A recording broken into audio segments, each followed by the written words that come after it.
Now, an incident at a Cinnabon in Wisconsin is setting off outrage across the country. A worker was fired after she was caught on camera shouting racial slurs at a Somali couple. The video has gone viral and triggered a national debate, and now a fundraiser has emerged supporting the former employee, which is now at over, get this, $140,000. The one who said the racist slur. We want you to see exactly what sparked all of this, so let's take a look at the video. Visualizing your body makes you a better person. Are you recording? I'm gonna record you, yes. Do you want me to throw water on you?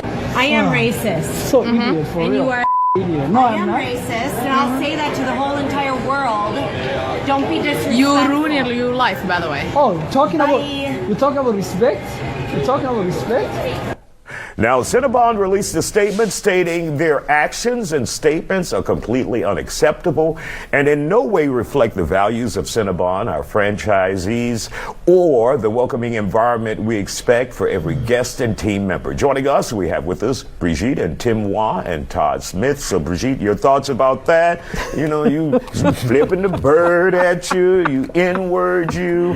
Your thoughts about that? I mean, people just feel like they can say whatever they want these days. And I feel like that is a direct correlation to this administration. And now they're raising funds for her so-called stress. What about the people that she insulted? So I guess anybody can say the N-word and get $100,000. I mean, that is almost an incentive, right? It is. From what we have seen in Wisconsin there, from supporters around the country. Dr. Wall, what are your thoughts about this? Well, how do you say privilege without saying privilege? So that's really where we're going here. It seems like there's so much going on in this country that is not really addressing cause and effect with consequences. So due to the fact that you have so much, and you're now talking about the N-word, it's really sad that you have so many people that are outwardly supporting this cause of what she would be considered distress, but then you have the victims that only were able to, I guess, I don't know what the numbers are, but the last I saw was $5,000 for their particular legal fund. So that's where we're going as a country. It's time to change that. Now, Todd, what we have seen is this country in many forms and parts of this country rebuke wokeism. Yeah. And if wokeism had existed, then we wouldn't have this situation. But now people are anti-woke, and is this what we get as a result of this? I think it is what we get, and I'm not sure we wouldn't have it, but I think it would be, she would have more pushback. Like, you would be able to openly talk about race. If we could talk about racism in school more openly, actual American history, we could talk about how racism has affected people.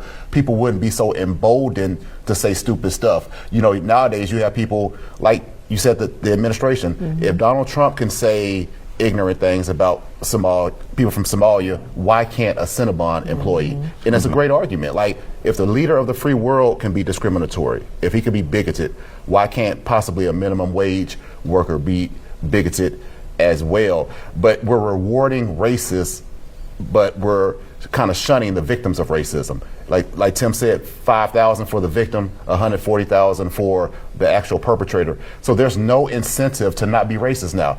I can say something ignorant and I blow myself up. We see it in conservative media. If I say something bombastic and something controversial, it will blow up my platform. But if you say something intelligent, it's really swept under the rug. So we have to really assess ourselves as a country and kind of use this as an example to show people, like, this is still real and we need to do something about it.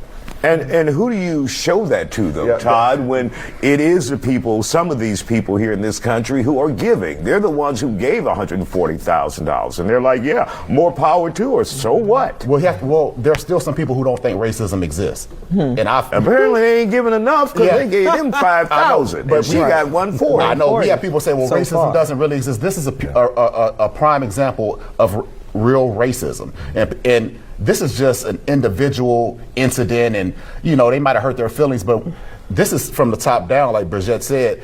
And if this happens to, if a person is so emboldened to say something like that in public, the people in higher ups positions or have that same mentality, and they're using it to discriminate against us. But this is not the first case, though. Remember earlier this year with the young lady on the playground with Yeah. the young Yes. with the baby, and she was, pointing racial slurs to him. Same thing. They started a GoFundMe to help her for her mental distress. But it goes back to she George was the one Zimmerman. caught- George Zimmerman kills Trayvon Martin. that's You true. raise money. That's true. Kyle Rittenhouse does something controversial. You raise money. So it's always been, for the last 10, 15 years, Correct. you rewarded Right. for ignorance. You rewarded for ignorance and stupidity. for saying the N word and things Yeah. of that nature. Yeah. I mean, what Dr.